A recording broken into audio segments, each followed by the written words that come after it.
Okay guys, as you can see, this is a Predator 5000 generator. Probably the same on any of the other bigger ones as well.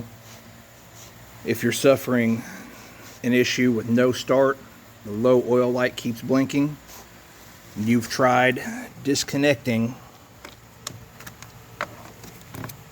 your oil level sensor wire, this one that goes into the side of the block, and you're still having an issue, your issue is this silver box.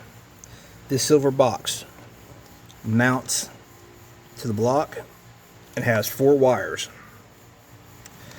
Disconnect all the wires and jumper the red wire you unplugged to the white wire you unplugged. Your generator will start and run. Once again, that's unplug everything off this black box.